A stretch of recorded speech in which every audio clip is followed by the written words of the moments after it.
what happened was for a couple of weeks before I was struck by lightning, I kept praying for humility.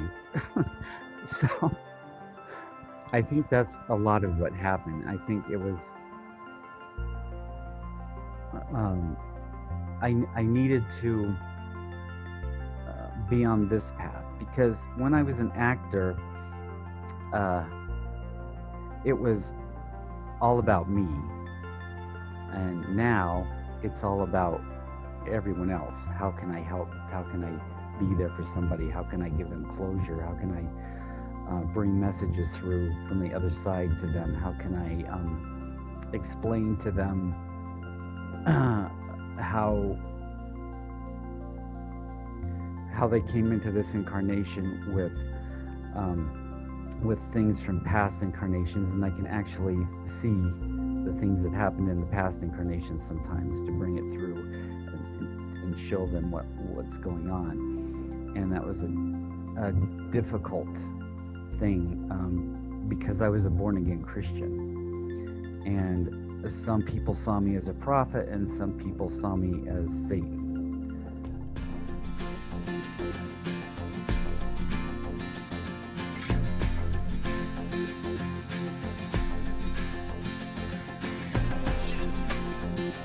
Welcome back, everyone, to another episode of Third Eye Salon. Of course, as always, I am with the gorgeous, lovely goddess, Linda Coulter-Burge. Hey, everyone. And our special guest today is special indeed. He's a dear friend of both Linda and myself, Shane Smith, psychic medium. Hello, it's great to be here. So Linda and I have known Shane for several years, and his gifts are extensive. And I'm going to let Shane kind of do his own little intro so he can better tell us what he does and how he does it. My name is Shane Smith. I'm a psychic medium. I was struck by lightning back in 7/7 of 97, which enhanced my abilities quite a bit. I work on a lot of different murder cases. I do this in person, or I can do my readings with photos. I enjoy going through old buildings and figuring out what happened. I can actually stand on a street corner and sort of go back through time. I can hear the wagons go by. I can smell the horse poop. I can actually smell the people and the lye soap that they used to use. I can kind of hear conversations. I can go into a building and see exactly what was there for sale, 100 years ago. And they always prove what I say is true. It's pretty incredible. I enjoy doing that, but I really enjoy giving people closure. And my goal in life is to just help other people in any way I can through having readings with them and their loved ones come through and with a message. So they just feel so much better about the questions they had at the time of their passing, things like that. Does that work? Oh, that's great. I think that is a great overview. And we wanted to touch in just a little bit about your experience of getting struck by lightning, because you had always been psychic. That was something that you were born with, but when you were hit with lightning, that obviously dramatically changed things, and initially not for the better. So what can you share with us about that experience? Well, it was shocking, to say the least. Linda's nickname for you is Sparky, by the way. I just want you to... Sparky. Sparky or Rod or whatever. Well, I was hiking with some friends. I was living in New York City at the time. I was an actor, and I came out here with some friends on sort of a working vacation and vacation. But I was walking, we were hiking to the top of Horsetooth Rock, This is in Fort and Collins, Colorado. Fort Collins, Hmm. yes, Fort Collins, Colorado. And we were at the top, and all of a sudden I heard a buzzing noise, and my hair stood straight up. And the beautiful lady standing next to me had long blonde hair, and her hair stood straight up. And the lightning just boom hit the rock I was standing on and went through my body. And you know how when you get a quick shock, it was kind of like that, only it was really slow. It went from the bottom of my feet through the top of my head, and I could actually feel my bones cracking and moving, and I could hear the cracking. And I had metal frame sunglasses on the top of my head, and they started to melt. They turned red and started to melt to my head. So I grabbed them and threw them down and burned my finger and thumb. And it moved my whole body so slightly that I slowly became disabled. It rotated my pelvis. It pushed some of my skull out, some of it in, pushed the jaw off, uh, and it pushed my vertebrae up into my spinal reservoir, and the spinal fluid was slowly starting to gel. So I didn't really go to the hospital. I just felt sick for a few weeks, like when you have the flu and you're on a lot of medication. And then I was walking down the street in New York when I was back home there, and I was walking with a friend, luckily, and I all of a sudden forgot where I was going, forgot where I lived, had to be prompted. I couldn't remember whether I lived in the place I live now or the place before that. It was all very confusing. And then I started to I couldn't read. I um, had to walk with two canes. I was in constant pain, and the depression was overwhelming. And it altogether it took about 5 years to recover enough to be able to function pretty well. But in that time, my psychic abilities grew uh, slowly at first, and then they just started to grow more and more and more. And the more readings I have, and the more time I spend on on a daily basis being psychic, it continues to grow, and it's growing in aspects and abilities that I never imagined that I could have or existed. That's phenomenal. So Shane, I have some questions about that because there's a lot of, I mean, I've gone through my adversities and I see a lot of people who are going through that. During that time, it was so, I mean, you went from normal, having this normal life to having everything ripped out from under you. Yes. And what kept you going during that time? Well, my religion kept me going. My friends kept me going. Um, and I know my guides and people on the other side kept me going. My family kept me going. It was difficult, but I just took one day at a time. And I think part of losing your memory, um, you don't know where else to go but forward to try to explore and try to figure out how to get it back. Do you know what I'm saying? Mm-hmm. What do you mean that you lost the memory, like you couldn't remember things, or you lost memory of the past? What does that mean exactly, just to clarify? Well, I couldn't, like, I could recognize all of my friends, but I didn't know any of their names. And I'd been friends with them for years and years. Um, I would try to go home and couldn't remember how to get there. So I spent a lot of time trying to remember basic things. And it sort of felt normal, because when you're in that state and you can't really remember what's going on for sure, you spend a lot of time trying to remember and you don't realize that you forgot. Does that make any sense? Yeah. Is there a point where you kind of came to an acceptance of this is my new norm and I need to be in the now, or were you always seeking to reconnect? Well, I really had no choice but to be in the now on a day-to-day basis.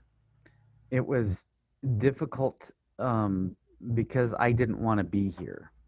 I wanted to be in New York, but I had no choice. So I had to just adapt and relearn things and just move on.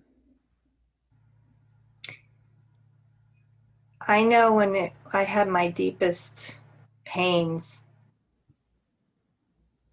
I had the opportunity to look back and go, oh, this was a lesson that I'd asked for. This is something that I had requested in some way. And it just feels like it came in as a Mack truck sideways and hit me. But I Well, look back, do you ever have those sensations or those thoughts? well, what? Let me dry my eyes here.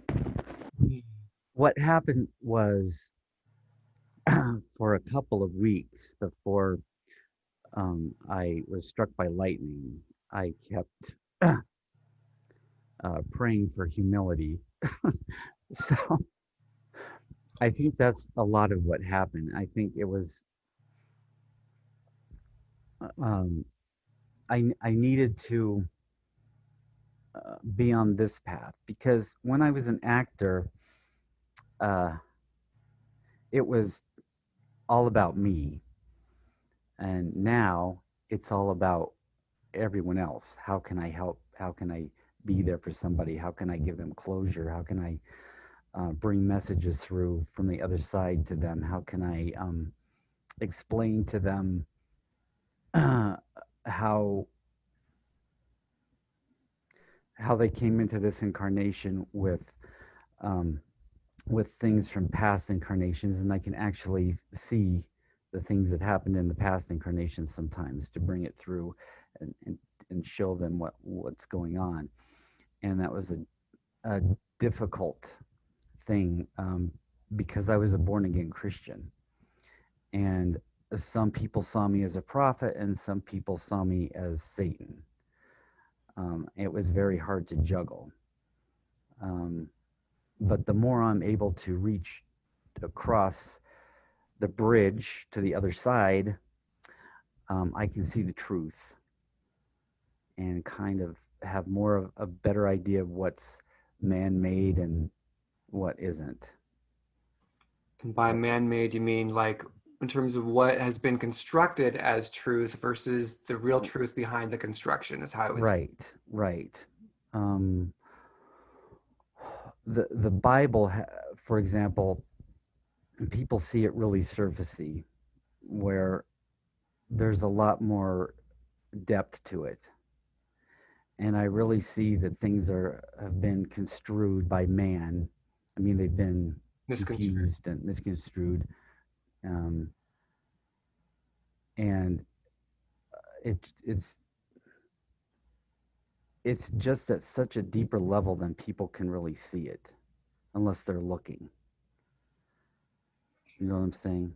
When I in in my thoughts when I think about it, no matter what the written form is, it's our attempt to explain something in words that's beyond words. Hmm. And so every religion that I feel is has the same core truths to it, that's that deeper meaning that you're mentioning, that you're talking about. Am I hearing you right? Yes. Bottom line, it's all about love and forgiveness, unconditional love and forgiveness. And people don't see that until they can get past judging each other. Mm-hmm. And do you know what I'm saying? Yes. That's how it's Yeah. all about. The whole thing is all about love and forgiveness and moving to the next level. Mm-hmm. And for me, when I think about that, I think about how each of us are divine. we all have the divinity within us, the spark within us. Yes, we do. And sometimes it's easy to forgive this horrific act from somewhere else, but there's a person that is your lightning rod of who you are not. I see it all the time of people who are talking about loving one another and forgiving one another, and yet there is a person that, oh, if they could knock him over with a bus, they would do it in an instant. And it's like, that's not that love. You either choose to love or you don't. It's you don't have to love the action of that person, but the person themselves, that divinity within. Well, and it's helpful for us who are psychic mediums to help somebody else forgive someone who's passed. For example, yesterday I had a client who came in. She sat down and she said, I want to talk to my mother-in-law. That's all she said. So I'm like, okay, give me a minute. And she's already come through and I can feel that. But I wanted to go to that vibration so I could understand what she was trying to say, because her mother-in-law was standing there and there was light behind her, and I could tell her mother-in-law had a lot to say with a few short gestures or words. And she was holding this bag of coins. And I said, okay, your mother-in-law's here. First of all, I asked her what was going on, why she wanted to contact her mother-in-law. And she says, I don't know. I just want to know why she was mean to me. I just want to know what she says. And I said, okay, she's holding a bag of coins. Was there something unsettled with her estate? And she says, well, we're trying to get into her safety deposit box that was full of gold and silver coins. And I said, well, she's holding the bag she brought them to the bank and she wants you to have those. She also has been through her life review, and she's very, very sorry about the way she treated you, because now she's holding her heart, and she's sorry. She's apologizing.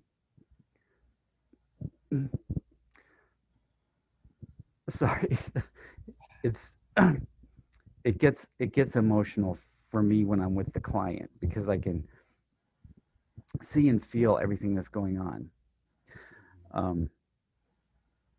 I've gotten to the point where I don't break down anymore. I try to make some kind of joke, but for some reason, I'm emotional with you too. But anyway, she just couldn't forgive her mother-in-law. So her mother-in-law started to show me things that happened to her when she was a child, about her father and how he treated her. And I was able to explain to her she didn't understand that she was doing this to you because it was in her DNA. And she showed me several generations of abuse and neglect. And I could actually see all these generations in their clothing, and her grandfather and his knickers and the way they were treating him in the field and all sorts of things. And so I was able to get across to her why she did those things to her, to make her feel like that, because so she would feel better and be able to begin to learn to forgive her.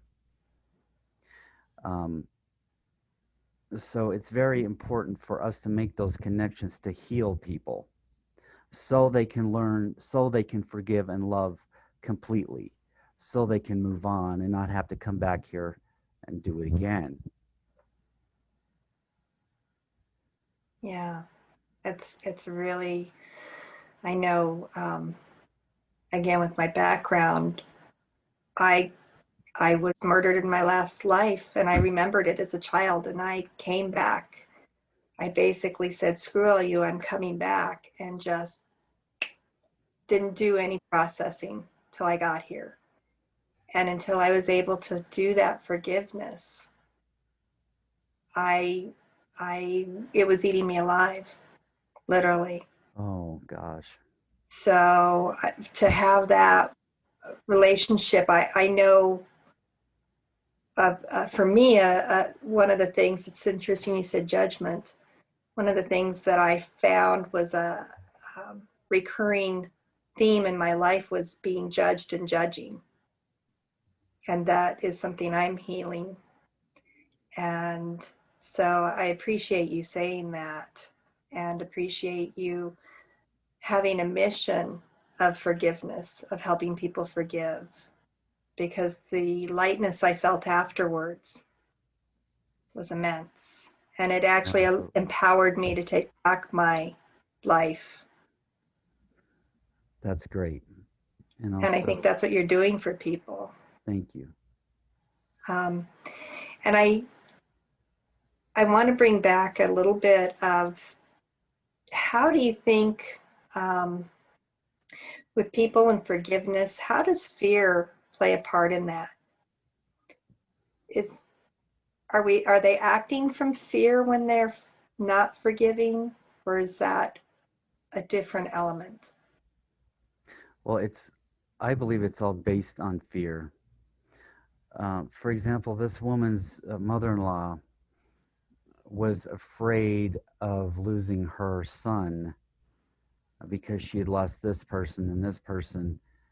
So the way people treat other people is, I believe, all based on fear, hidden fear that they don't realize they have. And once people can recognize their fear and get rid of it and move through it, um, it's hard to it's hard to recognize that you it's hard to recognize forgiveness if it's covered up in fear. Does that make sense? Mm-hmm. Yeah, it sounds like there's the two motivators. There's love and then the absence of love, which is fear. And so people are acting unconsciously from fear-based thoughts that they're not even aware that they're thinking, but all of these reactions, projections, and behaviors are emanating from this underlying fear that they've not dealt with. Yes. And it's important for parents. I wish more parents were more empathic, more enlightened than they are, because I believe that they would be able to help their kids not have all this fear, because it not only comes through your own life in this life, in your childhood, it also comes from DNA from so many generations in the past, and it also comes in through past lives. As we come here to try and get rid of this stuff each time, and then we run into these issues that just keep building on it. And Shane, do you think that yeah, I think of the subconscious, the conscious, and the superconscious, and the collective conscious. And when fear is abound in society, we've got the, how does one, in your opinion, find their stability, their strength during that time when they're being bombarded, especially if they're empathic? Right. I was just thinking that. First of all, recognizing that you are empathic. Most people are, they don't know it at some level. When you walk through a crowd and all of a sudden, and this is what I have a lot of clients who I see are empathic in some way, and they're so much more emotional, um, than most people. You know what I mean? They're really emotional, and I said, well, when you walk into a room and you just feel kind of depressed for no reason, that's you're picking that up from somebody else, and you have to say, this is not mine, take it away. Mhm. And that helps disperse it. Also, meditation that Kat taught me, and I teach this meditation to my clients, where you go through a wall of light, and then I see an incident that happened in my life that hurt me or made me afraid. I take that person, I surround them in purple light, I send them through the ceiling, and they come back down a being of light, and they apologize, um, and you can feel that love moving back and forth.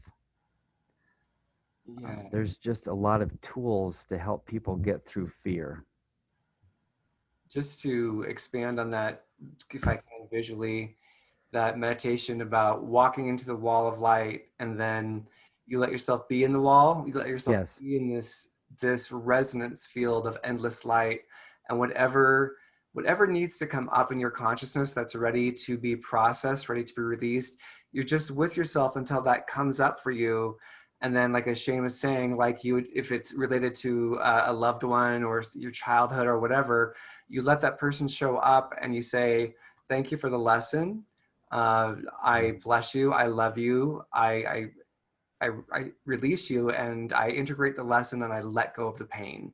And then that's when Shane has like even evolved the meditation to wrap them into this, violet light or violet flame, and puts them, lets them ascend into heaven, and they come back, and it's like their higher self is coming back to them. Yeah. This Exactly. integrated understanding, being like, oh, I love you, and I'm sorry, and we're connected, and isn't this great? We get to be together now in a healthy way.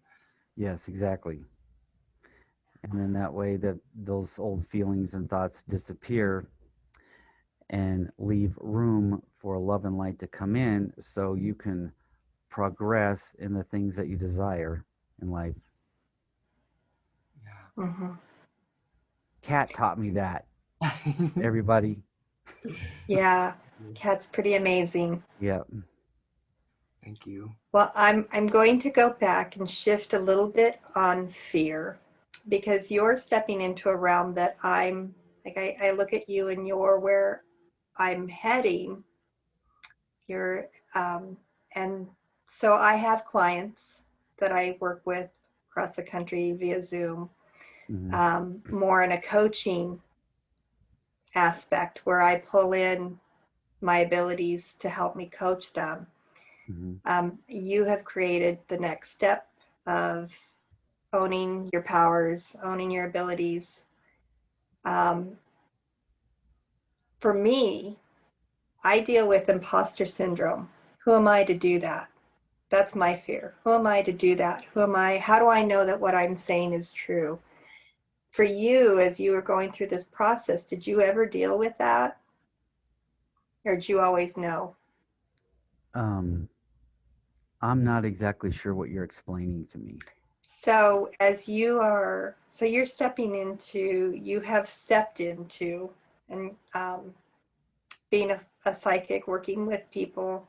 Yes. Um, and is there ever a feeling for you, or was there when you were stepping into this, when you were a fledgling, um, having a job, working as whatever that was, and now moving into this is very brave to do.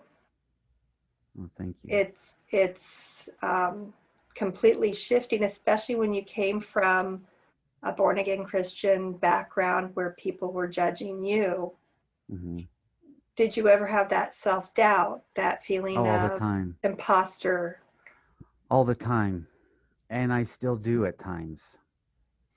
But the more I work with people, the more it dissipates. And the more I go into that meditation, and those things start to dissipate. For example, yesterday, when the woman sat down and said, I want to talk to my mother in law, at first I'm like, oh my gosh, I don't know if I can do this. And then I realized, well, she's just standing right behind me. All I need to do is describe what I'm seeing. Um, and it used to take me so much more time to trust myself. But I'm learning to trust myself more and more all the time, because it's coming from experience, Mm. you know, and the feeling you get when they feel so awesome when they leave. And I feel like um, I'm not doing my job until they use that Kleenex box and have a cry, So Yeah. When they leave and they just feel so much better, that's where I know that I'm getting the information that I need to give to them, and I don't need to fear it or hesitate with it. It just, the first thing that comes is the right thing. Does that make sense? Yeah, it absolutely makes sense. And I think what I'm learning through this is the more that I allow, the more it comes through. For me, I remember way back when we first met and we were talking about our experiences and we were talking about remote viewing. And I was like, how do you call on it? How do you make it happen? Because it just spontaneously would happen with me. Mm. And, you know, I would when I remember very distinctly when my husband lost his earring, I was explaining it to you. And I found myself visually from 50 miles away standing in the hall in our bathroom and seeing where the earring had landed. And I said, how does that happen? How do you make that happen versus it just spontaneously happening? And how has that changed for you? Because now you're able to call on that easier. Um, Trusting my guides, knowing that they're there, um, because I know that they're guiding me through it. They're the ones who are whispering in my ear about these things. When I touch a person's necklace or a notebook or something, I start to get visions, and then I just trust those, and then I talk about those. Um, does that make sense? It does. And what I'm hearing too is there's a feedback loop for you of validation, that when you're saying those things, you do get that. You've built that trust through someone validating, yes, that is a characteristic of that person, or that is something that has happened, or Yeah, that is a place. yeah.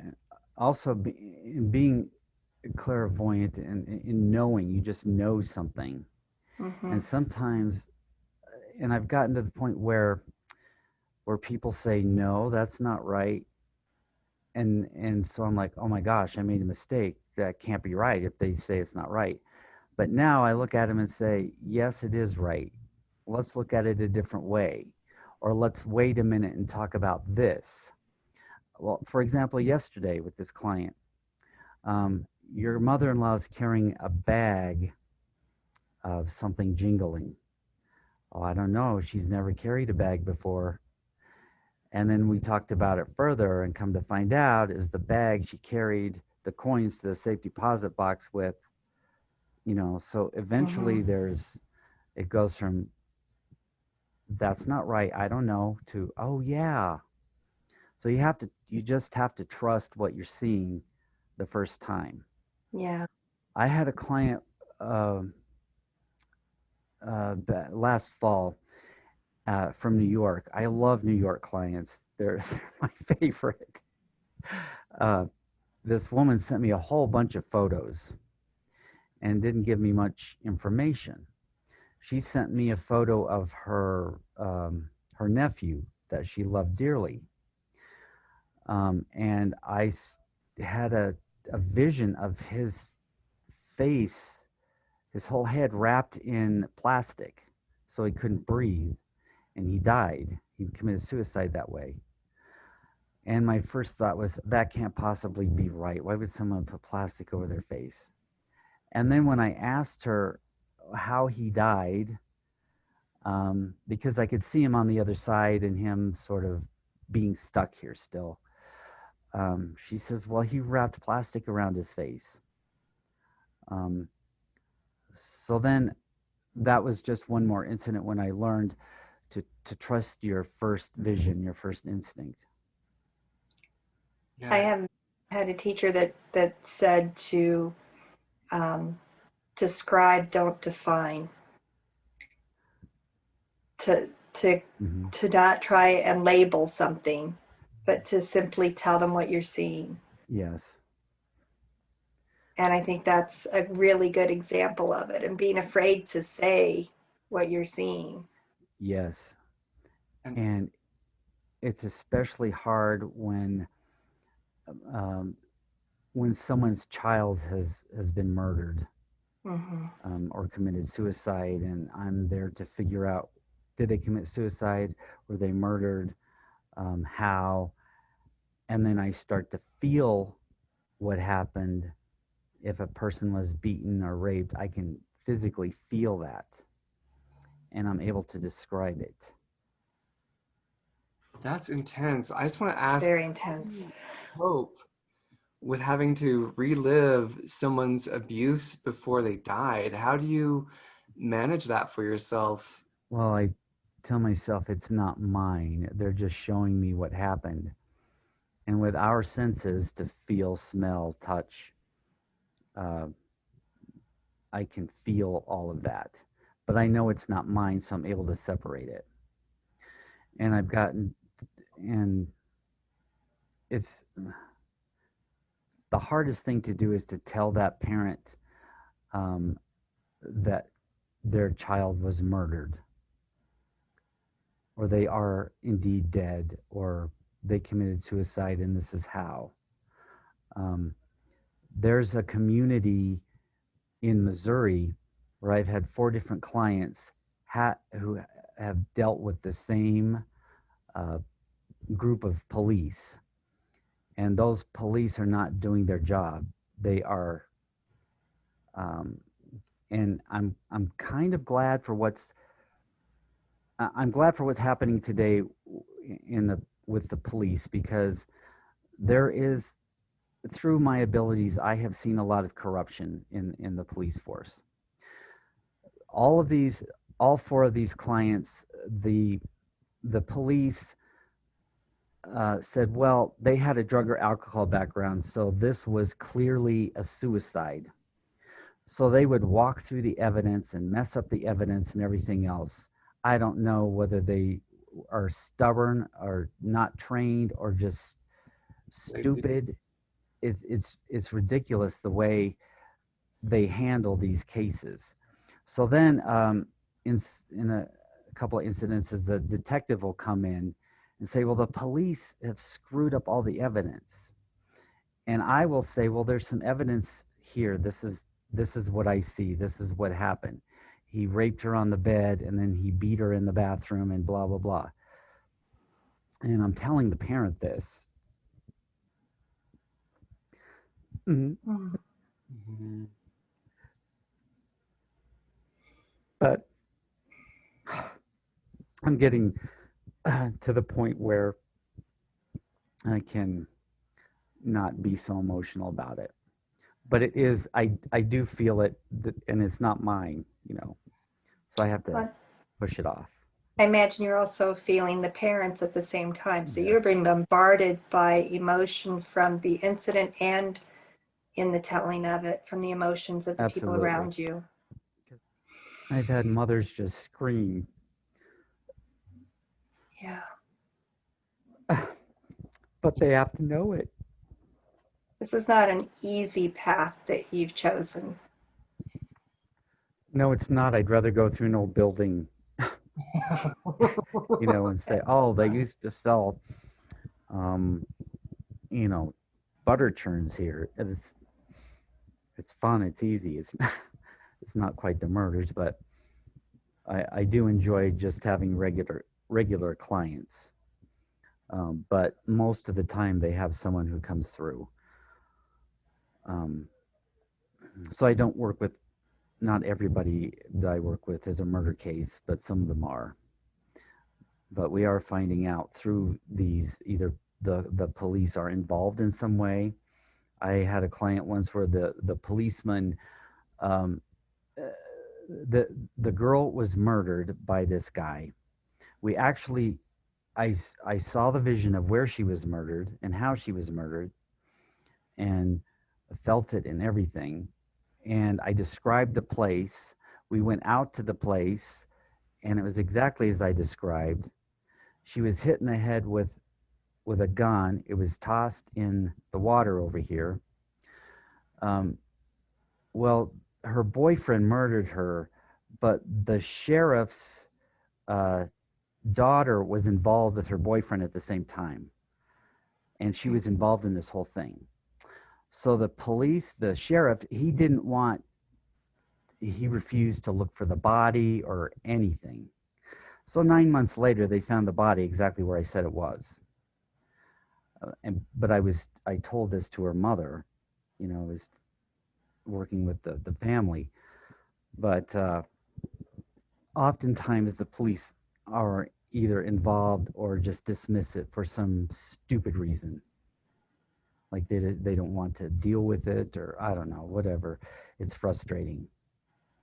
And it's frustrating when the police don't want to use us, because I feel like if they would just uh, hire a detective who is required to be a psychic medium, they'd have the problem solved in 30 minutes. But they don't want us, and I've been told this before by the police, they don't want us to touch the evidence. If there's evidence, they don't want us to, take their glory away or whatever it is. And I said, I don't need to know. Nobody needs to know that I've done this. I just want to help the people. I don't want glory out of this. Mm-hmm. And well, Kat, you put me into, Kat is really good at putting me into an altered state so I can see things more clearly sometimes. Do you remember the time when they had that drive-by shooting? Oh, that was happening in Loveland. Yes. Yeah. And Loveland, Colorado. And I saw the pickup truck. Yeah. Well, about a week later, I went to a party, and there was a policeman at the party, a Loveland policeman. And he was fascinated that I was a psychic, and I described the pickup truck to him. And I said, do you want me to help you with this case? And he said, I really do. But my commander, the detective who's working on it, doesn't want anything to do with psychics or any of that. So then I saw the pickup truck that I described in the paper the next week. So to me, I still helped. I went right through the back door some way. But it's frustrating when they don't want to work with us up front. Some of them do, and some of them don't. And they just have these old-fashioned rules that need to change. At least let me take the object that you found and hold my hands over it so I don't get my fingerprints on it, and pick up whatever energy I can or something. But it gets frustrating. So I usually just work with the families. And then they relay that message if they have a private detective or somebody like that working on it. I think private detectives are more likely to work with us than your average police department. And you're doing some great advocacy for psychic right now. And I feel like that's something that you're going to be doing in these platforms where you're able to speak up and talk about it. You're speaking to the issue and you're offering alternative viewpoints and potential solutions. So I think even just showing up and speaking about it, you are helping create a change. Good. Absolutely. I think we should all rally together and do what we can to make that change. Let's pick it. Let's just Well, I think pick at the as a police station. whole, as a whole, I think that I'm observing, I'm getting more people coming to me that for the first time are starting to have abilities. And for us creating this safe place to talk about what it looks like at different stages is phenomenally helpful, I think. And that's part of what our mission is here on this, is to create that discussion in that environment of all the different ways people have these experiences. Because you remote view through smells and touches and physical feelings. And when I remember our conversation, it was like, it looks exactly like I could see it. And you said, wait, what? You saw it exactly? And that was before you were seeing. I said, wait, what? You don't? and you described how at that time you were Mm-hmm. remote viewing through all of your other senses, not through sight, Mm-hmm. and how yours is evolved, and mine is like, I have this like, oh, that's the way it's always supposed to be. And I was, by talking with you, I was able to go, oh, there's other ways to actually do this, and allowed myself that opening to do it in different ways. Yeah, it's amazing how we can learn from each other. And I also believe it's important. I know psychics often, and I've experienced this with other psychics I've worked with, they just get so jealous of each other. It's like we are here as one group, one collective, to help mankind um, move to a higher vibration or solve an issue, give people closure. We're here to help people, and it's amazing when we can work together. Like Kat will completely, when we work together, he clears everything out and puts me in a state to where I can do so much more. He's good at that. And I work with another psychic, for example, who can, I can see the place where the person was murdered, or for example, and another psychic can see uh, the the street sign. I see the spot where they were murdered. This person sees a street sign. We could work together like that, and bring it to the police or whatever. That would be great. You know what I'm saying? Yeah. Absolutely, because I think each of us come with our own, we're looking, at that elephant from different angles, seeing different Yes, things. And if we can combine that, see a better picture. Yeah. absolutely. What I was getting, just a nice analogy, was like, well, someone's a soprano, someone's an alto, someone sings bass, and it's like we all, maybe somebody has a really wide range and they're able to do many octaves. Maybe I'm really great in this octave, but like when we bring our octaves together, when we bring our harmonies together, we create this beautiful resonance where everything is opened up. And I know personally, whenever I'm hanging out with Shane or Linda, my psychic abilities increase. And I think they experience the same thing. There becomes this Hmm. resonance field because we're not competitive and we love each other and we're rooting for each other and we just want the Exactly. best for each other. Our abilities expand exponentially whenever we're working together. Hmm. Exactly. And that's how deep, true friendships are formed too. Yeah.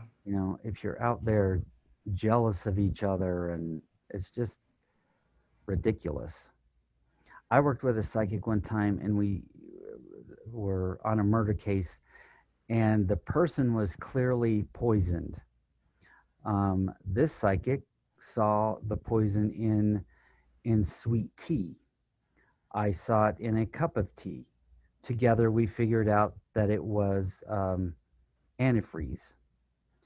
Um, but I see it one way, they see it another. That's twice the validation for one thing. So it was Hmm. antifreeze that had been put inside tea Yes, to make it sweet, to make it sweet. to Okay. taste, because the drink was already sweet, so Hmm. you can't taste the antifreeze. And they did find a jar of antifreeze upstairs later.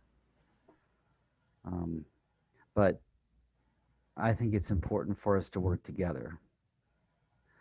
Psychic lives matter, and we need to pick at the cops, pick at the police stations. Well, it's like psychic gifts matter, like Yes, gifts matter. It's like our gifts are here. All we want to do is support. I mean, you're always going to find some people are people. You're always going to find somebody who does not have the best integrity, who's really gifted, but they're operating out of their ego and not out of exactly. higher self connection. So that puts it back on the person who's reaching out for help. Be picky, be choosy, do interviews. Hmm. Don't just be helpless and like, I need a psychic, I need a psychic. Like, trust your own gut, trust your own knowing, and work with somebody that really resonates with you and not somebody who has a lot of splash and flash, but it's in it for the cash. Ooh, write that down. Ooh. But yeah, but you go on, so. Rewind that one and Yeah. yeah.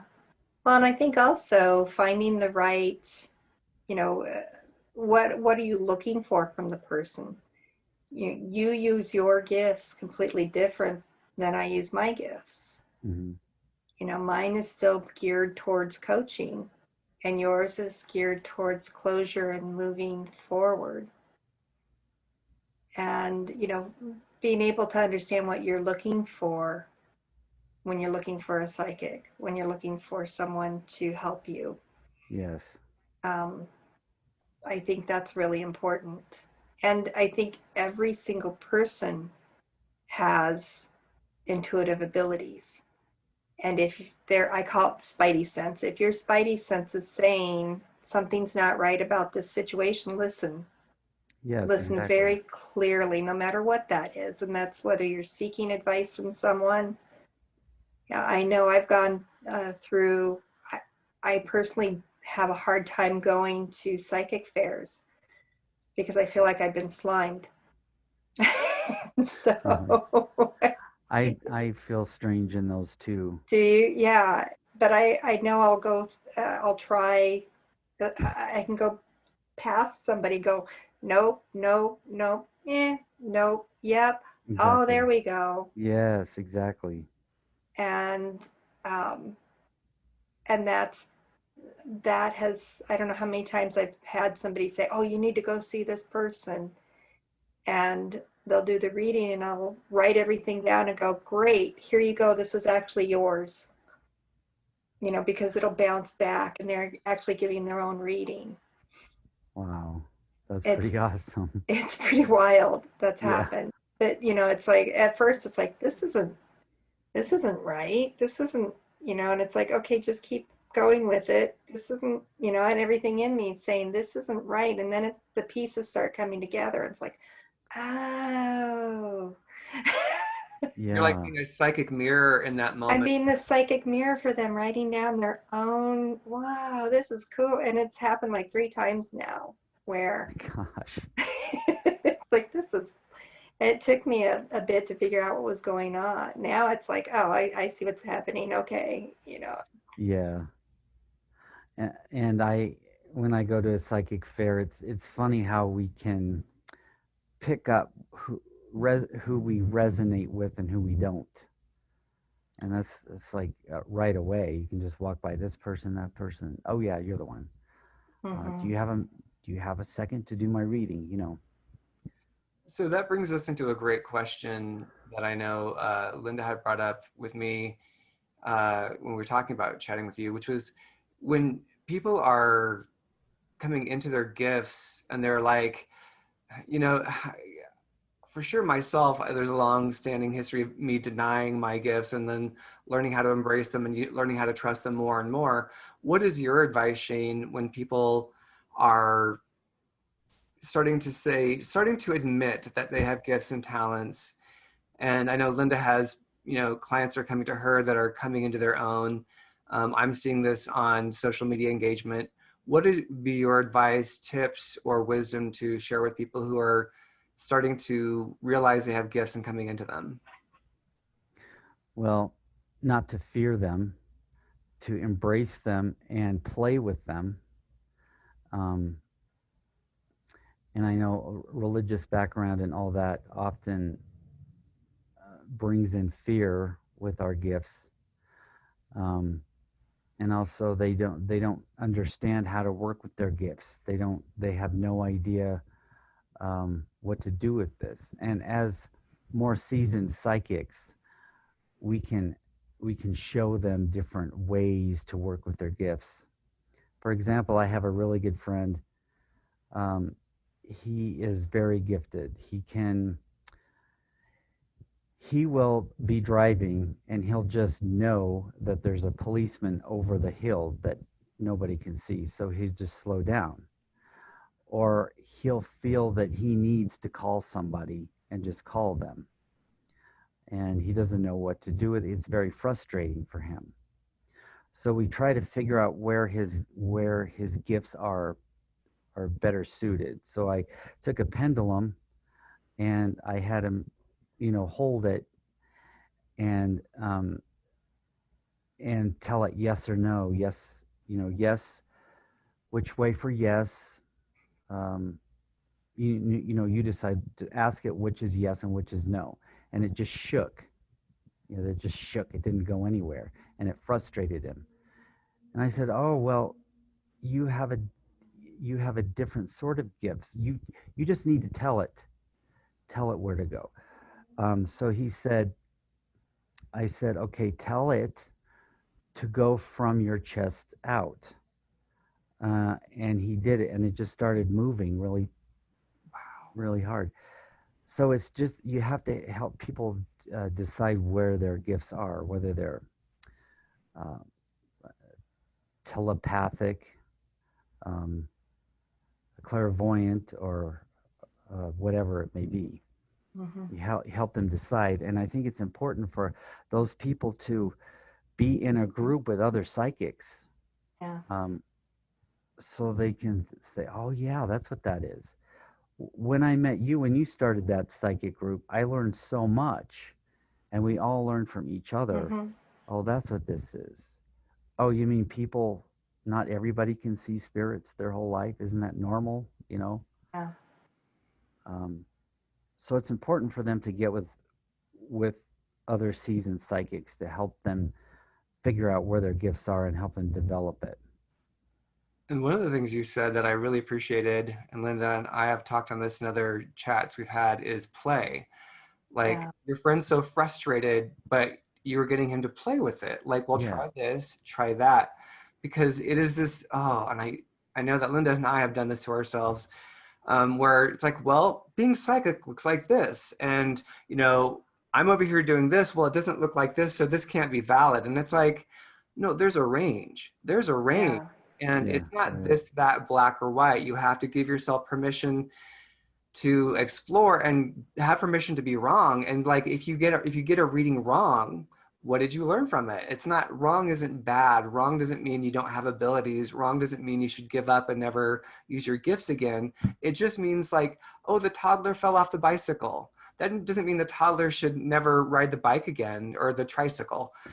And you know what I'm saying? Like there's graduation points. You don't just go Oh, from being a crawling baby to being a marathon runner. You have to give yourself permission to stumble, fall, get better, practice, train, have Right, fun with it. I exactly. think too, one of the things that I finally got through to me was when someone I was working with said, the best of the best that make their careers are like 70% accurate. 30% of the Mm, time they're wrong. And mm, it was like, what? And that was just this, wait, what? And she said, well, look at it this way. When you go to a doctor, do you expect them to be right 100% of the time? Or are they going with the best of their knowledge and their experience and doing the best that they can? And sometimes they get it wrong. Well, guess what? Sometimes you're going to get it wrong. yeah, and I don't always see it as getting it wrong. Right. For example, using the example you just did, Kat, about the person on the bike. Mm-hmm. Um, you may see a person on a bike, but how do you know it wasn't some residual energy that you walked by? And as you become a seasoned um, psychic, you learn to recognize, well, that was a residual, or that was in the spirit world, or that was this, or that was in the past, or or whatever. Mm-hmm. Um, Wow. so that helps me understand that, oh my gosh, when I'm with a client, I'm not going to get this right. I just said something and they said, no, that's not right. And then we figure out how it is later, or we figure out that it came from some other place, Mm-hmm. some spirit just walked through the room just to listen or whatever, and you picked it up. Yeah. Well, I think and it's also in how we interpret. So I think one of the best things I got is lesson was the interpreting what you see versus saying it. I did a remote viewing where we had to put there was an envelope and a picture inside of it. We had to describe it. And I said, I can't do this. Even though I'd done it multiple times, it's like, no, I can't do it. I had this huge thought that I was going to fail. And if I failed once, that was like, oh, I don't, even though I did it perfect X number of times, this is, I don't want to test it. I don't want to go there. I've got a good record. Let's leave it there. If you fail this time, everything Fail else this time, and it's going to prove that you are not what you think you are, and so black or white thinking. I just fought her and fought her and fought her. And she's like, just freaking describe it. And I said, it's a freaking cat, okay? So, well, what about the cat? It's like, I don't know. And I was just fighting. And I said, fine, there's water in front of the cat, all right? And there's tall grass, and maybe it's a farm. She's, you're labeling, just describe. So, all right, fine. There's buildings, and there's tall grass, and there's water, and this cat. And so we pull it out, and it was the Sphinx. And I see I was wrong. Oh my God. And I was just like, see, I told you I was wrong. It's the Sphinx. And she's like, Linda, what is the Sphinx? And I said, it's a structure. It's a building. It's all, yeah. And she's like, it's a freaking cat, In front of the Nile, yeah. And she said, and yes, like, thousands of years ago, the water came right to where you said it was. And there was papyrus and there were buildings. And, but for me, it was not, it wasn't this structure. Yeah. I had it labeled as a structure. I couldn't even see it as a cat. Oh gosh. So, I think we do that. I've done that to myself so many times, self-sabotaging, just so sure I was going to get it wrong. Yeah. And then when you That learn not allowing to do yourself that freedom to explore and play is huge. it is. And I think you taught me that. Good. Thank you. I remember in our group, the three of us together, I never knew that I would pick things up physically. And I was sitting next to you one day, and my shoulder was hurting like crazy, and I couldn't figure it out. Like, why is my shoulder hurting like crazy? And I saw you hold your shoulder. It's like, is your shoulder hurting? Oh my God. Yes, that's You right. remember that? It's like, never knew that was an ability. Yeah, it is. It sucks. That's an ability that kind of sucks. Yeah. But that to go on with the shoulder, I went to have some cranial sacral work done, and I was laying on the table, and I just whoosh went into a past life because I was having trouble with that shoulder, and I saw that I was in France in the early 1700s or something, according to the uniforms, and my commander, who is my brother in this life, who acts like that commander still occasionally, pushed me in the front lines, and I felt a cannon come and hit me in the shoulder, and that's how I died. So after that, the shoulder felt like it was a wound that was healing. Yeah. Well, one of the things you said, Shane, that I wanted to ask you about was you said that when you were looking at people's lives, you're tuning into somebody. You're not just tuning into, like, the woman who, the mother-in-law who had been so harsh her entire life. You said this was something she had learned, it was in her family line. It was a habit in her family line, but it was also in her DNA. And I'm wondering, because I've not heard this before, how do you psychically see something in someone's DNA? By them showing you generation before generation before generation. Okay. And how it ends up in your DNA to the point, that's how I describe it anyway. It ends up to the point where you don't realize that you're doing this. So you're unraveling that onion. So it's an emotional pattern that is passed on until it shows up as an imprint or some program within the DNA structure itself. Yes. That's fascinating. Yeah. I I see that very clearly. That's how I see it. So you see it as, tell me again, just let's give us a little more breakdown on how you see that. Give us an So example. when someone is um, just kind of mean or super impatient, they don't realize they're impatient. Mm. Well, you'll look at the background. Why are you impatient? Well, that person's father was, or and then look further, that father's mother was, that mother's father was. It keeps going generation after generation after generation. So it gets to the point where they don't really recognize that it's bad until you um, explain to them that they don't realize, they have no clue. They just don't see it. How would you help somebody, or is there a process that people can use if they're like, oh my God, I've got that in me? Like it's depression. This is like depression is in my DNA, or rage is in my DNA. Whatever that is. Is there anything that you and or Linda can offer in terms of, well, let's get this cleansed or turned off in your DNA? Well, I think the most important thing is to recognize it.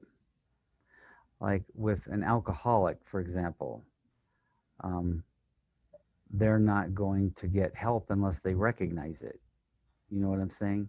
Mhm. So you first have to recognize it, and then learn to understand where it's coming from.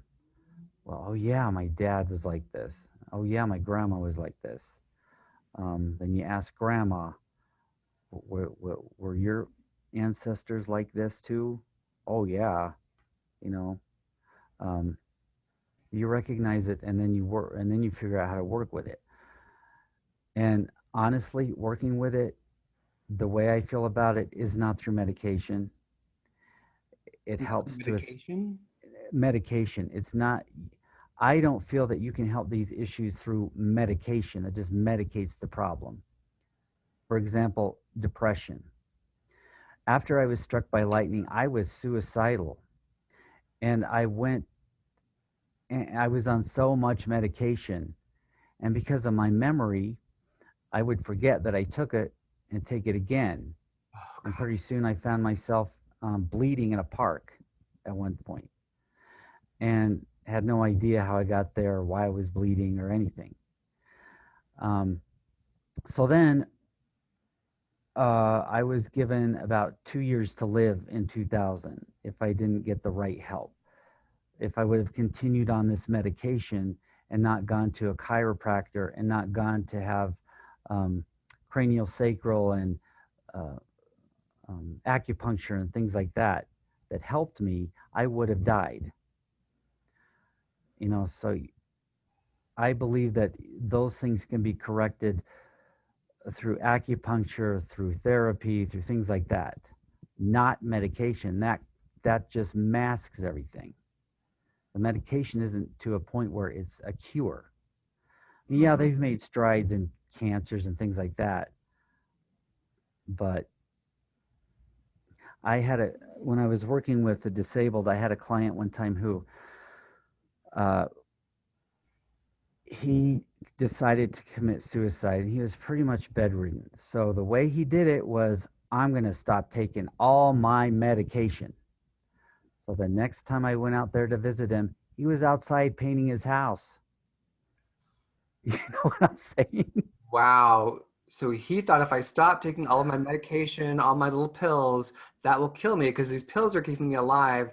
And he found out once he stopped taking them, he was able to live again. Yes. He got his energy back. He got everything back, all his faculties, everything, when he stopped taking the medication. It And did have the opposite effect. I just kind of want to put a caveat on that because for some people you want to gauge it because there are some people who have issues if they stop taking it, it would kill them. Yeah, So that is true. Mhm. Yeah. Yeah. And I think Um, So getting into that legal realm of none of us are doctors. Yes. Yeah. We're not telling people what to do for their medical health. Thank you, Lynn. Gotta cover our you know whats. Yeah. Um, but there is a truth in that our society really does um, not question doctors very much, Right. and relies on it quite a bit. And I know there are times for me when I was dealing with the worst of my migraines that the only thing that stopped it until I found other work was medications, to where I would end up in the emergency room. And that was what was needed at that moment. And then through other work and through, I think it was actually part of my vibrational transition, my migraine started going away. Yeah, I think you should speak on that, Linda. Like what that transition was, is as soon as you stopped resisting your gifts to a certain level, like that was what was causing the migraine for The you. migraines, yeah. I'm curious, Shane, if that's part of.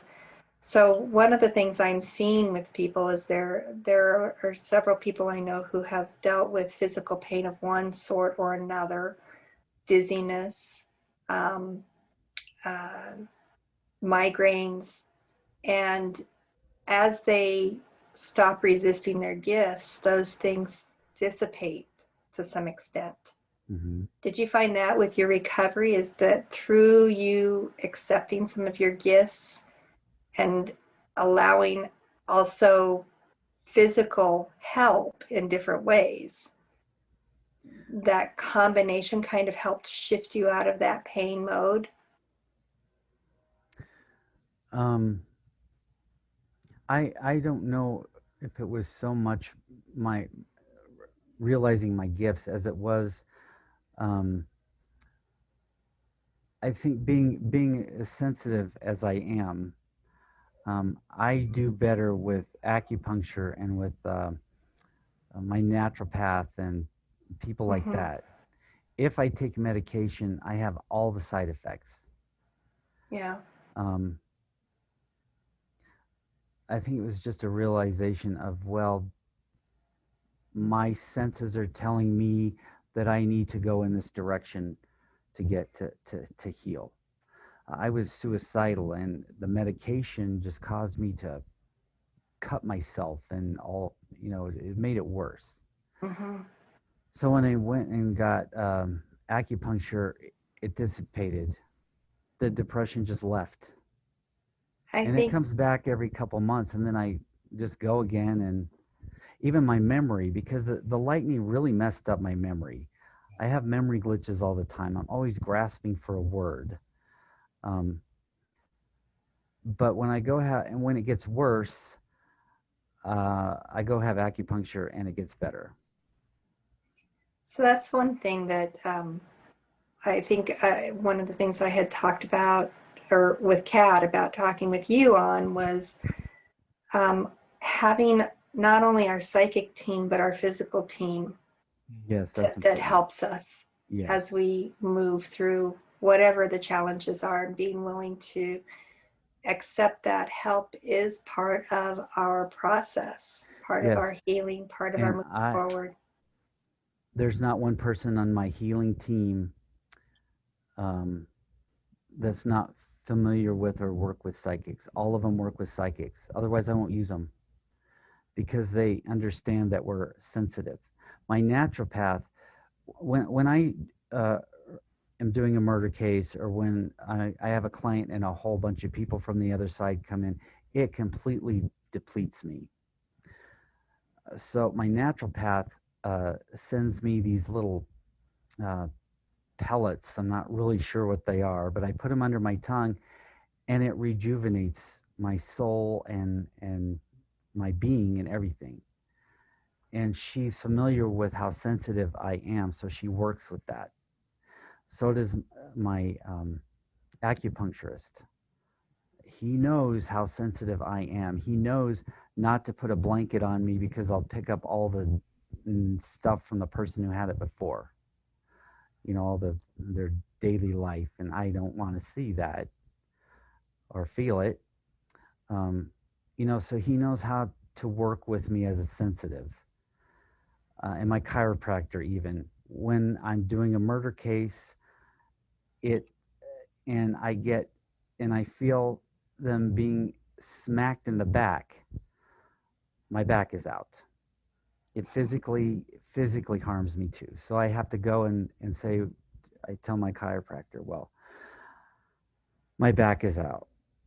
Well, you haven't been doing anything. Were you working on another murder case? Yes. They know how to work with me. You go to Yeah. a doctor and they look at you like you had to have two heads. Yeah, I I mean, think that's the way I that's, feel about it.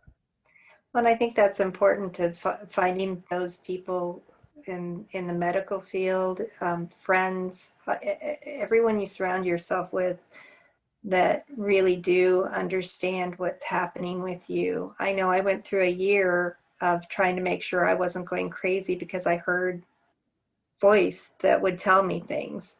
Mm-hmm. And I went through a year of going through dialectic behavior therapy with an entire room of people who were schizophrenic so that I could understand the difference. Wow. And it was like, oh, okay. And I never felt safe telling the therapist I was working with that I heard voices because he would label me as what I was seeing around me. And I started understanding there were a couple people in that group that weren't necessarily schizophrenic. And they Yeah. noticed there was something different with me and talked with me. And after having these conversations, they're like, you mean, wow, you mean, I probably still have some of this, but it's not all that. And so having that safe conversation, and I did when I left that group and that practice, I sent a letter to that therapist and said, here's my truth. Wow. Here's what I wasn't comfortable telling you that I hope, should you hear someone come to you with this information, that you listen to them. Wow. And They all need a psychic class in medical mhm, school. You have to go to psychic class and understand these people. Um, yeah, that's that's amazing. I've had similar experiences with medical doctors. And I think today, if I would go into a medical doctor and said, "Well, I'm hearing these voices," they would label me as schizophrenic. And I say, "Well, wait a minute. Your grandmother Betty, who's wearing this, and doing this, is standing right next to you. Now you tell me that I'm schizophrenic." right. And that was it. I think that's how I could tell the difference was, I said one of the examples was I would walk up to a corner. Before I got to that corner, I'd be rushing to get somewhere. I'd hear, watch out, you know, Oh, and I'd come to a screeching halt and I'd look down and there'd be black ice on the other side of that corner that I would wow. have hit head on, and face planted it. And so it was like, so what I was getting was something that I could never have known, just like you did. Right. And so for people who are questioning that, finding those instances, looking for those instances is important. I just had a conversation with someone the other day about that. Wow. Yeah, it's very important to listen to that too. Hmm. Um, That is a fantastic final thought to give our viewers and to give our people. Are there any other last questions you have, Linda, or any other last? No, I just want to say for those feeling that they want to act on Talking with Shane, how can they get a hold of you, Shane? they can get a hold of me by going to shanesmithpsychicmedium.com, click on information, and Great. And we'll just put that email in the me. description as well. Thank you. Yeah. Thank you for being vulnerable and sharing with us, and allowing us to be vulnerable with you. And Sure. I think giving a lot of um, really good information for people who are emerging themselves, maybe questioning their own abilities, and or seeking someone else to help them. Oh, that's awesome. Thank you Thank so you. much. I hope to be on your program again someday. Oh, you will. Mm-hmm. Cool. Will 110%. Absolutely. Yeah, I think there's Thank you. Thank so And you. much. thanks everyone for joining us. Yeah, thank you Yes, everyone for joining absolutely. us. Next week, we will have Sue Walker, who's also a psychic medium, and she has a connection with the extraterrestrial. Uh, how would you call them? I want to call them a tribe because I always feel like we're tribes. So the extraterrestrial tribe known as the Ponti. And she also has connections and communications with Sasquatch. So this is taking a great leap into another chasm of exploration that I'm personally very passionate about. And I want to say, like, Shane and I have also had experiences with connecting with ET energies, and that's something that we'll come back to. That will be a whole nother show. Yes. But we had an accidental encounter, like in the psychic realm. It was all done through Shane projecting astrally and encountering these beings that were helping the planet out at a time when everyone was feeling so crazy. So that's just a little teaser. That will be something that we'll share in future episodes. But I love doing that with Shane, where we'll be doing a meditation and then Shane's off somewhere and he's having an encounter, and it's just magical. It's Can't great. wait to hear that one. All right. Thank you, everyone. We love you. We appreciate Thank you. Please engage, leave comments, and share, like, subscribe, hit the bell, all that good stuff so that more people can reach us and we can reach them. Thank you. Thank you. Thank you. Bye. Music, sweet music is